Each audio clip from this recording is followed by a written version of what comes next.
کہ اللہ نے موسیقی سے اس طرف لانے کا جو میرا انتظام کیا وہ کیسے کیا، آئیں آج آپ کو میں یہ سناتا ہوں۔ آپ یقین کریں گے کہ یہی دن تھے، بالکل جولائی کی شدید گرمیاں تھیں۔ پنجاب میں تو جولائی میں موسم تھوڑا سا قدرے بہتر ہو جاتا ہے، کراچی میں جولائی میں حبس بڑھ جاتا ہے اور بہت بڑھ جاتا ہے۔ تو یہی جولائی کے دن تھے، میں گاڑی میں بیٹھا ہوا، شیشہ اس کا چڑھا ہوا تھا اور میں جا رہا تھا، تو میں نے اپنے بائیں طرف سے ایک جماعت کو گزرتے ہوئے دیکھا۔ مجھے کچھ اس طرح پتا تھا کہ یہ کچھ ایک جماعت ہے جو لوگوں کو مسجد کی طرف لے جاتی ہے اور وہ تنگ ونگ کرتی ہے، لوگوں کو گھروں سے نکال لیتی ہے، تو لوگ اس جماعت سے بھاگتے پھرتے ہیں۔ کچھ ایسا سنا تھا میں نے، کوئی ایک ایسی جماعت ہے۔ تو میرے دل میں یہ خیال آیا کہ دیکھو تم تو آرام سے گھر میں بیٹھے ہوئے ہو، گاڑی میں بیٹھے ہوئے ہو، اور یہ دیکھو یہ بیچارے لوگوں کو نماز کی طرف، اللہ کی طرف بلا رہے ہیں، اور ان کے کپڑے بالکل بھیگے ہوئے تھے پسینے سے، اور تم ان کے بارے میں غلط سوچ رہے ہو، ایسا نہ ہو کہ آگے جا کے تمہاری گاڑی وجے کہیں۔ تو اپنی گاڑی کو بچانے کے چکر میں نے وہاں سے یو ٹرن مارا، اور یو ٹرن مار کے میں واپس لایا، اور واپس لا کے میں نے گاڑی کو یہ جماعت کے کچھ جو ساتھی تھے ان کے آگے روک لیا۔ روک کے میں گاڑی سے اتر کے میں جو جماعت کا جو سب سے آگے جو تھے بزرگ تھے، میں ان کے پاس گیا اور میں نے جا کے ان سے ایسے ہاتھ ملا کر میں نے کہا جی آپ بڑا اچھا کام کریں، میرے لیے بھی دعا کریں، ایسے ہی کہہ دیا میں نے۔ تو انہوں نے میرا ہاتھ پکڑ لیا اور مجھے کہنے لگے میں آپ کے لیے ضرور دعا کروں گا۔ اب مجھے کیا پتا کہ گشت پر نکلا ہوا ہو کوئی، اور وہ گشت پہ نکلا ہوا آدمی دعا کرے، یہ کیسے ہو سکتا ہے؟ اللہ قبول نہ کرے۔ ہو سکتا ہے اس اللہ کے ولی نے میرے لیے دعا کر دی ہو۔ اب آپ لوگ اللہ کا نظام دیکھیں میری بہنوں اور میرے بھائیوں، بہت عجیب بات ہے۔ اس جماعت میں ایک جو لڑکے تھے ان میں سے ایک نے اپنی مسجد میں جا کر بتایا کہ تمہیں پتہ ہے آج ہمیں روکا کس نے؟ تو انہوں نے کہا بھائی کس نے روکا؟ کہا وہ سنگر نہیں ہے جنید جمشید، اس نے آج، یہ لوگ مقامی گشت کر رہے تھے، اس نے گشت کے دوران ہمیں روک لیا، اس نے ہم سے ایسے کہا بھائی ہمارے لیے دعا کرنا۔ اور جس مسجد میں اس نے یہ بات کہی، اس مسجد میں ایک نمازی تھا جو تبلیغ میں لگ چکا تھا، وہ 16 سال پہلے میرے ساتھ سکول پڑھتا تھا۔ اللہ کا نظام دیکھیں، 16 سال پہلے میرے ساتھ سکول میں پڑھتا تھا، تبلیغ میں لگ چکا تھا۔ اس نے کہا کس نے روکا تمہیں؟ کہا وہ نہیں ہے، وہ سنگر جنید جمشید، اس نے روکا ہمیں۔ اس نے کہا اچھا میں ٹھیک ہے۔ اب میرے اس دوست نے مجھے ڈھونڈنا شروع کیا۔ ہاں بچوں آپ لوگ آگے آ جاؤ، ادھر قالین پر آ جاؤ، ادھر آ جاؤ، آؤ میرے بھائی آگے آ جاؤ، ادھر قالین پر بیٹھ جاؤ، میرے لیے تو یہ کافی ہے، یہ قالین تمہارا ہی ہے، بیٹھ جاؤ ادھر آ کے بیٹھ جاؤ، لیکن بات نہیں کرنی اور یہ نہیں کرنا، آپ نے انکل کی بات سننی ہے، ٹھیک ہے، یہ نہیں کرو تھوڑی دیر کے لیے، کیونکہ اگر یہ کرتے رہو گے پھر بیٹا سمجھ ہی نہیں آئے گی ہم نے کیا بات کی، ٹھیک ہے۔ 2 منٹ کے لیے شیطانی ہتھ کنڈے سے جان چھڑا لو۔ ہاں اچھا، تو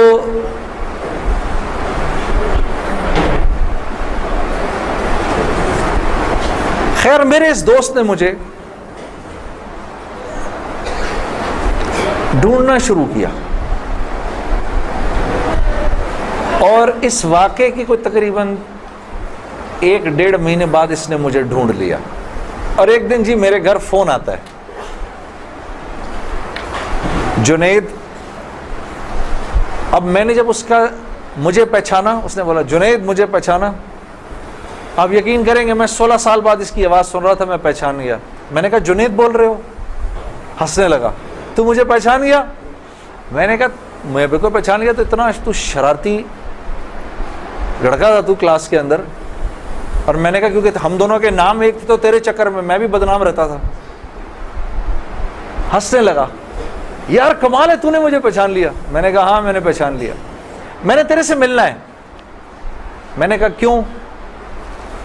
کہتا ہے بس ایسے ہی، وجہ کوئی نہیں ہے.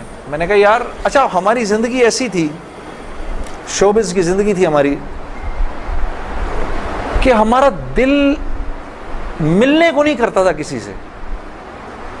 یعنی ہم نے مینیجر رکھے ہوتے تھے جو ہمیں صرف لوگوں سے دور رکھتے تھے. ان کا کام تھا لوگوں سے بات کرنا، لوگوں سے ڈیل کرنا، ہم تک کوئی نہ پہنچے بس. یہاں تک کہ آپ حیران ہوں گے اگر میں آپ کو بتاؤں، یہ بڑی ایک افسوسناک بات ہے کہ ہمارے اپنے گھر والوں کا ہماری زندگی میں رول کم ہوتا تھا، ان مینیجرز کا رول زیادہ ہوتا تھا. آپ نے گھر کب جانا ہے، بچوں سے کب ملنا ہے، یہ تک ان مینیجروں کے ہاتھ میں ہوتا تھا. تو اب کوئی مجھے فون کرے کہ میں نے تم سے ملنا ہے، یہ تھوڑی کہ میں فوراً مل لوں گا اس سے. اب پتہ نہیں اللہ جانے اس نے کیوں ملنا ہے، میرا وقت ضائع کرے گا کیا ہے. تو میں نے جنید غنی سے کہا کہ یار بغیر وجہ کے کیوں ملنا ہے تم نے، بس ایسے ہی. میں نے کہا انشاءاللہ دیکھو پھر چلو اللہ نے کبھی موقع دیا تو ملیں گے. کڑک میں نے فون بند کر دیا. ہمیں تو عادت تھی فون بند کرنے کی. اگلے دن پھر فون آ گیا اس کا. میں نے بول کیا کام ہے؟ کام کوئی نہیں، ملنا ہے. کیوں؟ یار کوئی وجہ نہیں، مل لیتے ہیں. میں نے کہا یار وقت نہیں ہے، فون پہ بات کر لو. نہیں فون پہ کام کوئی نہیں ہے. کڑک فون پر ایک دفعہ ہوا، دو دفعہ، اب اس کا میں ہیلو سنتا تھا فون بند کر دیتا تھا. یہ سلسلہ 1-2 مہینے تک چلتا رہا، یہاں تک کہ جنید غنی کو میرے گھر کے نوکروں کے نام یاد ہو گئے، فون اٹھانے والوں کے نام یاد ہو گئے، سب کچھ یاد ہو گیا. اس کو سب پتا ہوتا تھا میں کب پاکستان میں ہوں، کب نہیں ہوں، کب کہاں ہوں، سب. ایک دن اس کا فون آیا تو جب میں نے فون رکھنے لگا مجھ سے کہتا دیکھ میں تجھے اللہ کا واسطہ دیتا ہوں میری 1 منٹ کی بات سن لے. میں نے بولا بولو. میں ابھی عمرہ کر کے آیا ہوں تو میں مدینے اور مکے کی کھجوریں اور زمزم اور یہ کچھ چیزیں لے کر آیا ہوں، یہ لے لے میرے سے، پھر اس کے بعد میں چلا جاؤں گا. کتنی دیر کے لیے آؤ گے تم؟ 5 منٹ کے لیے. میں نے کہا ہاں 5 منٹ. جنید غنی یاد رکھنا 5 منٹ. 5 منٹ.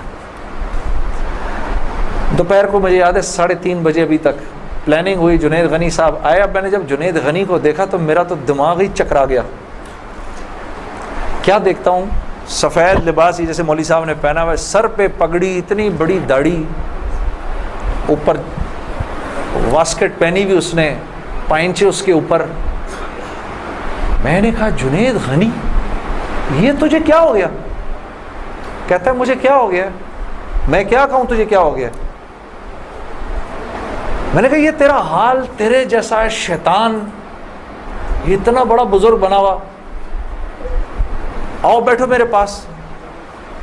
آیا میرے پاس بیٹھا، اس نے مجھے کھجوریں دیں، زمزم دی، جانماز دی، اور پورے 5 منٹ میں کہتا ہے میرے 5 منٹ پورے ہوئے، اب میں چلتا ہوں. میں نے کہا نہیں، اب بیٹھ جاؤ، بیٹھ جاؤ، مجھے بتاؤ یہ سب کیا ہے. پھر مجھے کہنے لگا چل چھوڑ اس کو یار، اسکول کی بات کرتے ہیں. میں نے کہا اسکول چھوڑو، مجھے بتاؤ یہ کیا ہے، یہ کنہوں نے تمہارا حال کیا؟ یہ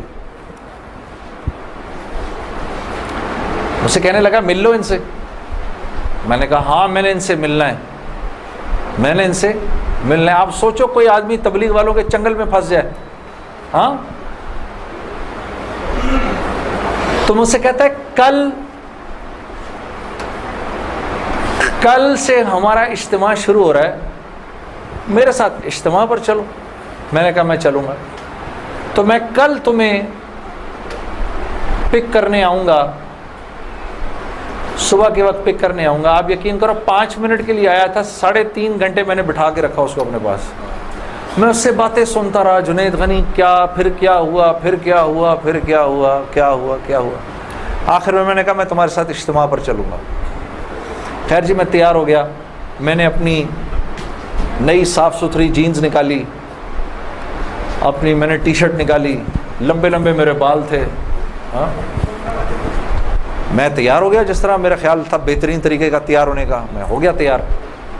اب جب میں وہاں پہنچا, اترا, میں نے جا کے اجتماع دیکھا تو میں نے دیکھا کہ ہر آدمی شلوار قمیض میں, ہر آدمی کے سر پہ ٹوپی. تو میں نے جنید غنی سے کہا, جنید غنی سن, یہ مجھے کوئی مار وار تو نہیں دے گا ادھر ہے, کو میرا کوئی قتل وتل تو نہیں ہو جائے گا میرا؟ کہتا نہیں, ہم لوگ مارنے والی پارٹی نہیں, ہم لوگ کھلانے والی پارٹی ہیں. میں نے کہا اچھا لے جاؤ مجھے اندر. پھر اب میں اندر جانا شروع ہوا اجتماع گاہ میں, تو میں نے دیکھا کہ لوگ ایک دم اکٹھے ہونا شروع ہو گئے. پیچھے سے مجھے آوازیں آئیں, ارے یار یہ تو جنید جمشید ہے یار. کو دو چار آوازیں آئیں, ابے یہ ادھر کیا کر رہا ہے کوئی. تو مجھے یہ بات بری بھی لگی ہلکی سی, کیا مطلب بھائی کہ تم بہت بڑے مسلمان ہو, میں نہیں آ سکتا کیا؟ خیر میں اندر گیا, اندر جا کر بیٹھا تو میں نے دیکھا ایک مجمع سب پہنچ گیا ملنے کے لیے, دیکھنے کے لیے. جو بھی جنید غنی نے مجھے بٹھایا, تم ادھر ہی بیٹھو یہیں پر, اور میں ابھی ایک صاحب کو لے کر آتا ہوں. خیر یہ مجھے بٹھا کر چلا گیا. اتنی دیر میں ایک نوجوان لڑکا, یہ جیسے بھائی لوگ بیٹھے ہیں اپنے, 18-19 سال کا, یہاں سے بیچ میں سے راستہ توڑ کے میرے پاس آ گیا. مجھے آ کر کہتا ہے, جنید بھائی نماز پڑھتے ہیں آپ؟ تو میں اس کو ایسے دیکھنا شروع ہو گیا. اب میں نے کہا کیا جواب دوں میں اس کو, ہاں بولوں کہ نہیں بولوں, سچ بولوں کہ جھوٹ بولوں؟ دیکھتا رہا اس کو, دیکھتا رہا, لیکن اندر ہی اندر نا مجھے غصہ آنا شروع ہو گیا کہ اب یہاں یہ ہوگا, اگلا پوچھے گا آپ قرآن پڑھتے ہیں کہ نہیں پڑھتے ہیں, پھر اگلا پوچھے گا آپ روزے رکھتے ہیں نہیں رکھتے ہیں, آپ نے حج کر لیا. مطلب یہاں اب میری کیا اب یہاں پر کیریکٹر اسیسنیشن ہوگی کیا؟ میں ابھی یہاں پر کیریکٹر اسیسنیشن کروانے آیا ہوں, اپنی کردار کشی کروانے آیا ہوں میں یہاں پر. تو میں نے وہ لڑکا جو ساتھ بیٹھا تھا, میں نے کہا یار اس کو بولو جنید غنی کو, یہ مجھے غلط جگہ لے آیا, میں یہاں سے جا رہا ہوں ابھی. وہ بھاگا گیا اس کے پیچھے, اس کو لے کر آیا. جنید غنی نے کہا کیا ہو گیا یار جنید, کیا ہو گیا؟ میں نے کہا یار کچھ نہیں. تو وہ کہتا ہے یہ ابھی ایک لڑکے نے آ کے پوچھا تھا ان سے, آپ نماز پڑھتے ہیں نہیں پڑھتے ہیں؟ تو جنید غنی نے کہا تو نے اس لڑکے کو آنے کیوں دیا؟ اتنا غصے ہوا وہ اس پہ. میں نے جنید غنی کو ٹھنڈا کیا, میں خود بھی تھوڑا ٹھنڈا ہوا. میں نے کہا یار کیوں ناراض ہوتا ہے؟ وہ لڑکا بات تو صحیح کر رہا تھا نا کہ نماز پڑھنی تو چاہیے مجھے. تو اس نے جو جملہ بولا نا مجھے, وہ مجھے آج تک یاد ہے. جنید غنی نے جو جملہ بولا, اس نے کہا جنید ہم کیوں نہیں پوچھتے کہ تم نے کیوں نہیں کیا, ہم تو ترغیب دیتے ہیں, اس کے بعد اللہ سے دعا کرتے ہیں کہ اللہ وہ نیکی کرنے کی توفیق دے. ہاں وہ آج بھی مجھے وہ بات یاد ہے. اللہ پاک یہ مجھے بھی عطا کرے کہ ہم کسی سے یہ نہ کہیں بھائی تم نے کیوں نہیں کیا یہ, بلکہ نیکی کی ترغیب دیں اور پھر اللہ سے رات کو دعا کریں اللہ میرے اس بھائی کو, میری اس بہن کو توفیق دے وہ اس نیکی کو کر سکے. پھر میں نے کہا جنید غنی کو چل چھوڑ یار, میں ادھر ہی بیٹھا ہوں, میں کہیں نہیں جا رہا. اب جنید غنی صاحب نے ایک صاحب کو بلایا, ان کا نام تھا ڈاکٹر بلند اقبال. ابھی جب میں شان رمضان ابھی شان رمضان کر رہا تھا نا, یہ ابھی کچھ پچھلے رمضان میں, تو ڈاکٹر بلند اقبال صاحب بڑے عرصے بعد مجھے ملنے آئے. میں ملا ان سے, بڑی خوشی ہوئی. میں نے ان کو یاد کرایا وہ واقعہ جو میں اب آپ کو سنانے لگا ہوں. تو ڈاکٹر بلند اقبال صاحب میرے سامنے آ کے بیٹھ گئے. اور ڈاکٹر بلند, اب تبلیغ والوں کا بہن, میں ذرا سا آپ کو بتاؤں کہ تبلیغ والے نا اب وہ سامنے والے کو جانتے نہیں ہیں, لیکن اس کو اللہ کی دعوت تو دینی ہے. تو آپ پہلے اس سے پوچھتے ہیں بھائی آپ کیسے ہیں, خیریت سے ہیں, آپ کا اسم گرامی کیا ہے؟ اچھا ماشاء اللہ بڑی خوشی ہوئی آپ سے مل کے, یہ میرا نام ہے, بڑا اچھا کیا آپ آئے. پھر باتوں میں پوچھتے ہیں کہ آپ کیا کرتے ہیں. تو میرے سے بھی انہوں نے پوچھ لیا, تو جنید صاحب آپ کیا کرتے ہیں؟ تو میں چپ کر گیا. اچھا کوئی بات نہیں, آواز آ رہی ہے نا میری؟ ٹھیک ہے, اللہ آپ لوگوں کو خوش رکھے. جی تو میرے سے پوچھنے لگے جنید صاحب آپ کیا کرتے ہیں. اب میں اس کی شکل دیکھنا شروع ہو گیا. میں نے کہا ابھی تک تو جی اچھا ہو رہی ہے اس کی ریکارڈنگ. اچھا اچھا, چلو آپس میں بات نہیں, میرے سے سن لو, آپس میں بات نہ کریں. تو میرے سے نا, اب میں ان کی شکل دیکھوں, میں نے کہا اب تک مار نہیں پڑی تو اب پڑے گی. اب جو میں نے بتایا نا میں کیا کرتا ہوں, تو میرے چہرے کے بدلتے ایکسپریشنز دیکھ کے نا جنید غنی نے ان سے کہا, ارے ڈاکٹر صاحب آپ اس کو نہیں پہچانتے, یہ وہ ہے نا جس نے دل دل پاکستان گایا ہے. ڈاکٹر صاحب کہتے ہیں ارے واہ واہ واہ واہ واہ واہ واہ واہ, مسلمان کی تو شان ہی یہی ہے, جس کام کو کرتے آگے بڑھ جاتا ہے. میں نے کہا یہ آدمی ٹھیک آدمی ہے,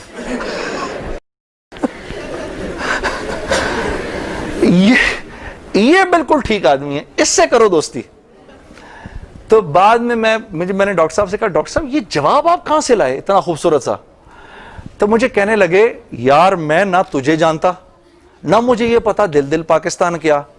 تو جب اس نے بولا نا کہ اس نے دل دل پاکستان گایا, تو میں نے کہا واہ واہ واہ واہ, اور میں دل میں دعا کروں یا اللہ جلدی سے صحیح جواب میرے ذہن میں ڈال, جلدی سے صحیح بات ڈال میرے ذہن میں.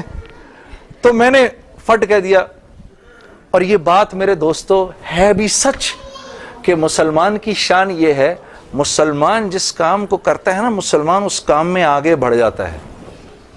ساری دنیا میں جن کاموں کو آپ برا کام سمجھتے ہیں نا کہ یہ برے کام ہیں, ان برے کاموں کو بھی اگر کبھی کسی مسلمان نے کیا نا تو یقین کرو غیروں سے بھی زیادہ کیا.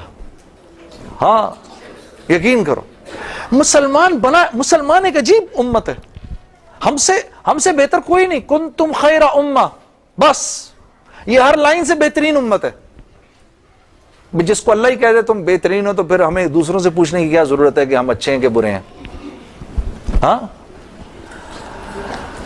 اب میں پورا دن ڈاکٹر بلند اقبال صاحب کے ساتھ پھرتا رہا, اور جب دن کا آخر آیا تو جنید غنی نے مجھے کہا کہ چل میں تجھے اب گھر چھوڑ دوں. میں نے کہا گھر تو مجھے چھوڑ دو, لیکن یہ بسترے کیا ہیں, یہ جو بسترے لگے ہوئے ہیں؟ کہا یہ رات کو لوگ یہاں سوئیں گے. میں نے کہا اور یہ جو بزرگ حضرات ہیں یہ بھی ادھر ہی سوئیں گے. میں نے کہا یار میں تو ان سے زیادہ فٹ آدمی ہوں, اگر یہ بوڑھے لوگ ادھر سو سکتے ہیں تو میں بھی سو سکتا ہوں. تو اس نے کہا یار نور اللہ نور, تیرے لیے بھی بسترا لگا دیتے ہیں.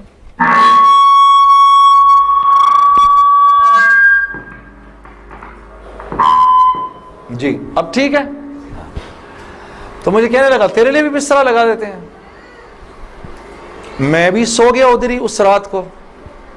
وہ شاید زندگی کی پہلی دفعہ زندگی میں رات کو تہجد کی نماز پڑھی, اٹھا دیا اس نے بیچ میں. تو ایک دن گزرا, دوسرا دن گزرا, تیسرے دن مولوی طارق جمیل صاحب کا بیان تھا. اب مجھے تو نہیں پتا یہ کون ہے. ہاں, جب مولوی صاحب نے بیان کیا تو میں نے جنید غنی سے کہا یار بڑے اچھے اچھے بیان تھے یہ سارے تیرے بزرگ, یہ کون آدمی ہے؟ کہنے لگا یار یہ ہیں ہمارے ایک مولانا. میں نے کہا یار میں نے ان سے ملنا ہے. کہتا یار ان سے نہیں مل سکتا کوئی. میں نے کہا بھائی میں اس ملک کے صدر سے بھی مل سکتا ہوں اور اس ملک کے پرائم منسٹر سے بھی مل سکتا ہوں, یہ مولوی سے ملنا کیا مشکل ہے؟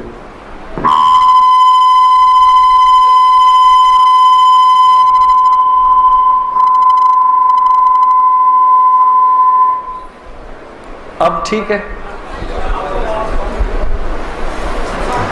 ٹھیک بہترین. تھوڑا سا اس کا گین تھوڑا کم کر دو. ٹھیک ہے. ان میں سے زیادہ تر لوگوں کو نہیں پتا کہ اس مائک سے میرا تعلق جو ہے وہ ان ساروں کی عمروں سے بھی پرانا ہے. اچھا اب ٹھیک ہے, اب ٹھیک. آپ لوگوں کو پیچھے آواز آ رہی ہے؟ بس. تو خیر میں نے اس کو کہا مجھے ملنا ہے, ہر صورت میں ملنا ہے. کہنے لگا کہ یار کس طرح کریں گے, چل میں تجھے لے کے چلتا ہوں. خیر جی ہم پورے مجمع میں سے نکلے دونوں, کرتے وہ پیچھے حضرات کے ٹینٹس لگے ہوئے تھے, کرنگی میں ہوا تھا یہ کراچی کا اجتماع. میں اور یہ بات کر رہا ہوں 1997 سپٹمبر 1997 3 سپٹمبر مجھے ابھی تک یاد ہے, میری سالگرہ تھی 3 سپٹمبر 1997. عمر بھی بتا دوں میری کیا ہو گئی تھی, معلوم ہے سب آپ کو, سب کو پتہ چلے گا. 50 سال کا تو ہو ہی گیا ہوں نا میں. اب کیا ڈرنا, جو 50 سال کا بندہ ہو جائے وہ کیا عمر چھپایا اپنے. خیر, تو میں جب ادھر پہنچا تو وہاں پر ایک لڑکا ایسے ڈنڈا لے کر کھڑا ہوا مولوی صاحب کے کمرے کے باہر. تو مجھے دیکھ کر وہ مسکرانے لگا, جنید بھائی آپ ادھر کیا کر رہے ہیں؟ اب مجھے 3 دن تو گزر گئے تھے. میں نے کہا کیوں بھائی, میں کیوں نہیں آ سکتا ادھر, تو بڑا مسلمان ہے میرے سے. ہنسنے لگا, نہیں نہیں نہیں وہ میں نہیں کہہ رہا, میں آپ کو دیکھ کے تھوڑا حیران ہو گیا, کیا کام ہے؟ میں آپ کا بڑا فین ہوں. میں نے کہا اچھا. تو میں نے کہا کہ مجھے یہ جو تھے نا مولانا طارق جمیل, ان سے ملنا ہے. کہ یار جنید بھائی ان سے تو ملنے کی کسی کو اجازت نہیں ہے. میں نے کہا تم جا کر بتاؤ تو صحیح کہ میں نے ملنا ہے. اچھا میں کچھ کرتا ہوں. خیر وہ اندر گیا, اس نے اندر جا کر کہا کہ آپ آئیں اندر. تو میرا دوست جنید غنی مجھے لے گیا. آپ یقین کرو میں نے مولوی طارق جمیل صاحب کو زندگی میں کبھی اکیلے بیٹھے نہیں دیکھا. وہ اللہ نے شاید اس دن ملوانا تھا یا بات کروانی تھی, اکیلے بیٹھے ہوئے تھے خیمے میں اپنے. جنید غنی نے جا کر اندر کہا مولانا میرا ایک دوست ہے جنید جمشید, وہ آپ سے ملنا چاہتا ہے. مولانا نے کہا کون جنید جمشید؟ میں باہر کھڑا حیران ہو گیا, ان کو کیسے پتا میں کون ہوں؟ اندر بھیجو اس کو, اندر بھیجو. مجھے بلایا اندر اور جنید غنی کو کہا تم باہر جاؤ, تم باہر انتظار کرو. وہ باہر چلا گیا. یہ نوجوان جیسے بیٹھا ہے ایسے جا کے میں مولوی صاحب کے سامنے بیٹھ گیا اور مجھے ایسے تیز نظروں سے انہوں نے دیکھنا شروع کر دیا. میں نے کہا آپ مجھے ایسے کیوں دیکھ رہے ہیں؟ کہتے ہیں میں تجھے نہیں دیکھ رہا, میں تو اللہ کی شان دیکھ رہا ہوں. میں نے کہا جی کیا مطلب؟ کہا تیرے بڑے بڑے بورڈ لگے ہیں فیصل آباد کے اندر, بڑے بڑے بورڈ لگے ہیں. میں اکثر ان بورڈز کو دیکھ کر کہتا تھا, مجھے بعد میں مولانا نے بتایا, میں ان کو بورڈز کو دیکھ کر کہتا تھا ہر ایک کو ہدایت مل سکتی ہے, اس کو نہیں مل سکتی. ہاں آج میں جب ادھر ایئرپورٹ آ رہا تھا تو ایئرپورٹ پہ تیرا بڑا سا بورڈ لگا ہوا تھا, ایسے ہی میرے دل میں آئی یا اللہ کیا یہ نہیں ہو سکتا کہ اس سے میری ملاقات ہو جائے, اور تو میرے سامنے بیٹھا ہے, میں اللہ کی شان دیکھ رہا ہوں. تو میں نے کہا اچھا.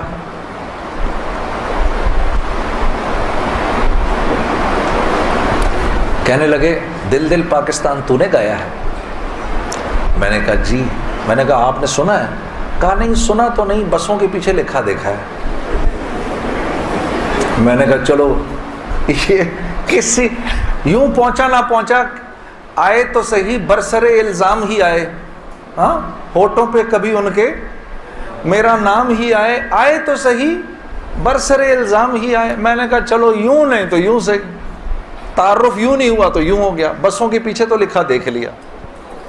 کوئی نہیں کوئی نہیں, ادھر سنو. اور یہ ہمارے ملک کی سوغات ہے, اس پہ گھبرانا نہیں چاہیے یار. یہ ایسے ہو جاتے ہیں ہائے یہ کیا, ارے یار کیا ہو گیا, بجلی چلی گئی نا, آ گئی. یہ تو ہمارے ملک کی سوغات ہے, اس پہ گھبرانا نہیں چاہیے. ہاں اس پہ اس لیے نہیں گھبراؤ, آپ نہیں گھبراؤ گے نا تو غیر بھی نہیں گھبرائیں گے.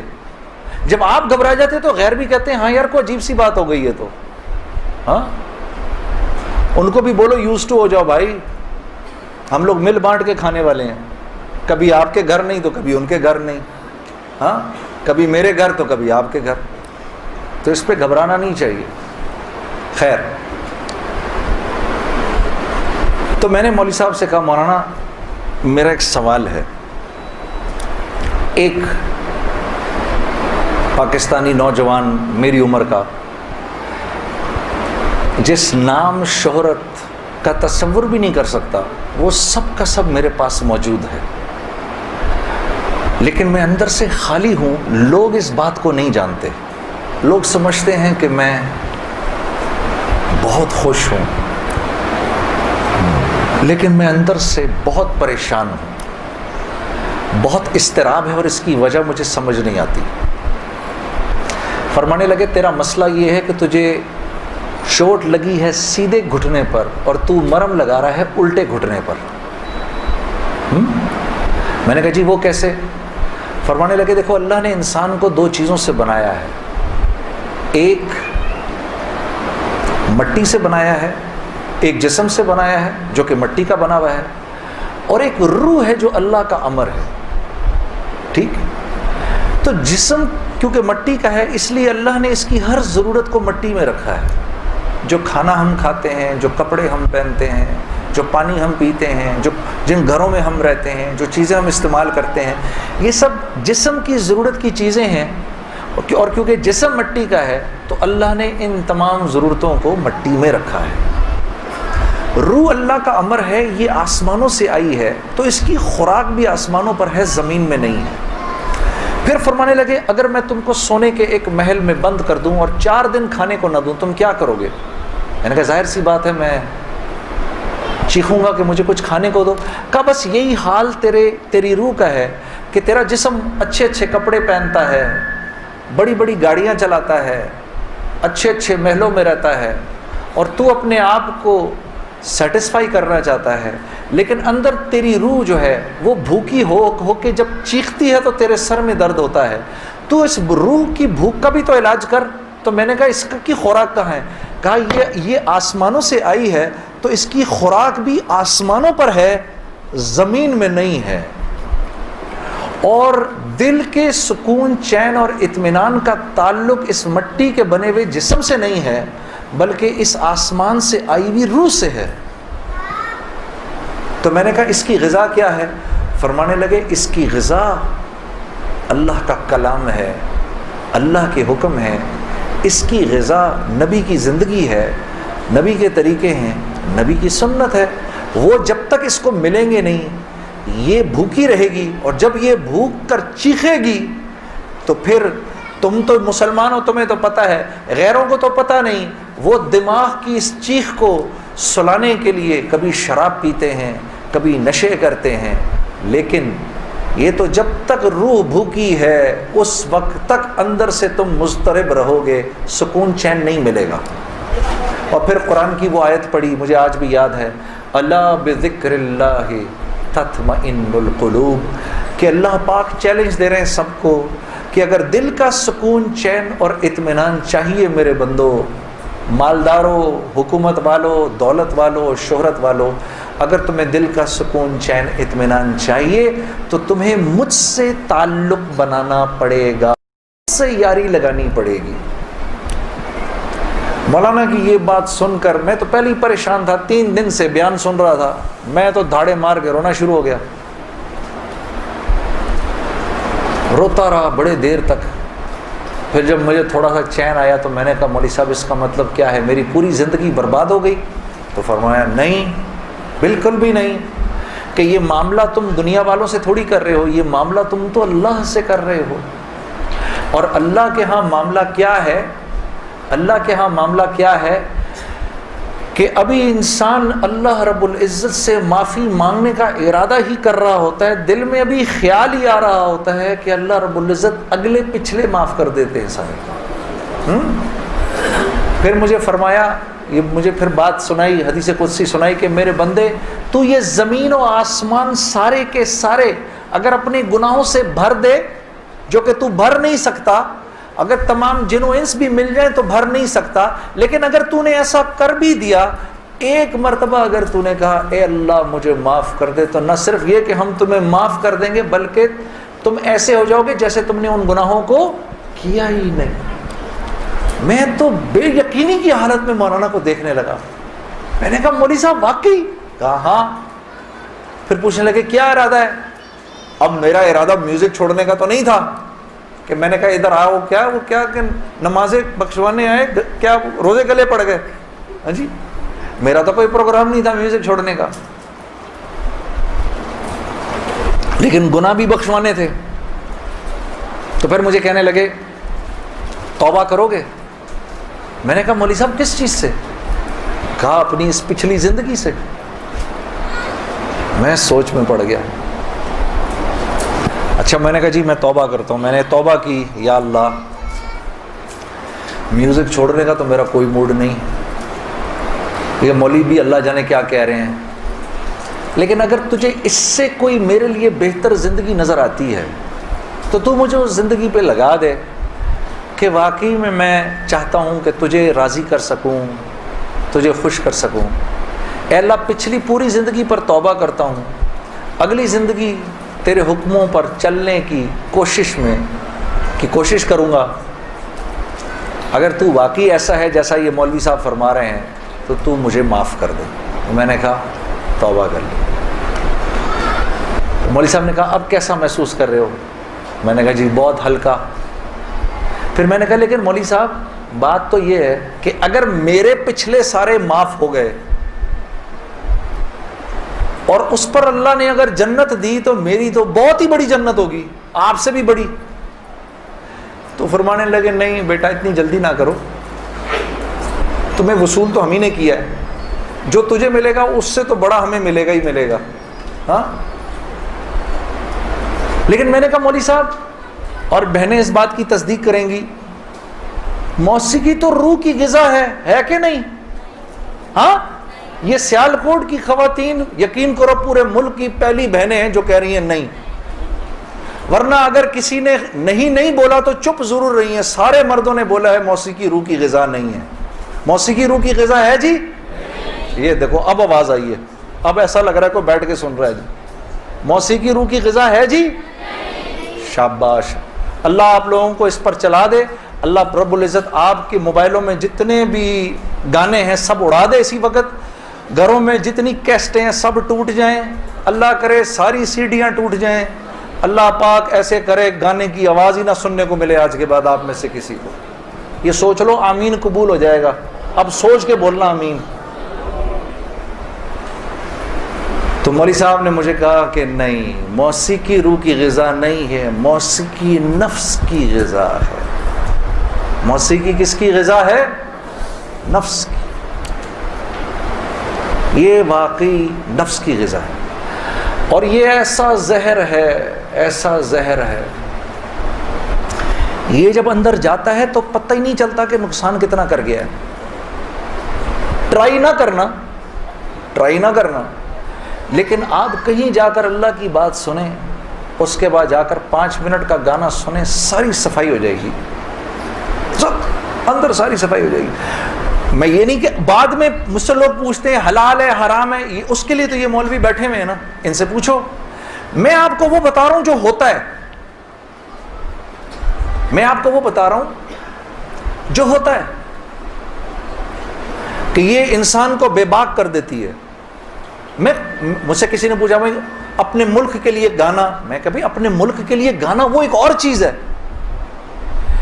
میں ان گانوں کی بات کر رہا ہوں جن کو عام طور پہ لوگ سن رہے ہوتے ہیں بازاروں میں، ہاں، اور پھر کہتے ہیں اس کے سننے میں کیا ہے۔ ارے یار میں کیا بتاؤں آپ کو کیا ہے، خدا کی قسم اگر وہ زندگی اس زندگی سے بہتر ہوتی مجھے کیا تکلیف تھی۔ مجھے ایک ساتھی کہنے لگا اب تو آپ کے لیے اس زندگی کی طرف جانا بڑا مشکل ہے۔ میں نے کہا کوئی مشکل نہیں، گلا تو وہیں کا وہیں ہے، گا سکتے ہیں، لیکن اب اس زندگی کی طرف جانے سے بہتر لگتا ہے کہ میں آگ میں چھلانگ مار دوں، کہ وہ اس قدر خطرناک زندگی، وہ اتنی ایک، یقین کرو پوری، صرف گانا نہیں ہوتا، وہ ایک پوری زندگی ہے، وہ ایک پوری زندگی کا نام، جیسے یہ ایک پوری زندگی کا نام ہے نا، صرف دعوت کے 2 بول نہیں ہیں۔ ہاں، میرے دوست مجھ سے لڑتے تھے، یار تو ادھر گانا گا ادھر جا کے اذان دے دے۔ ارے میں نے کہا نہیں ہوتا، ایسے نہیں ہوتا بھائی۔ گانا گانے والے کو تو اذان کی آواز سے نعوذ باللہ نعوذ باللہ نعوذ باللہ کراہیت آتی ہے،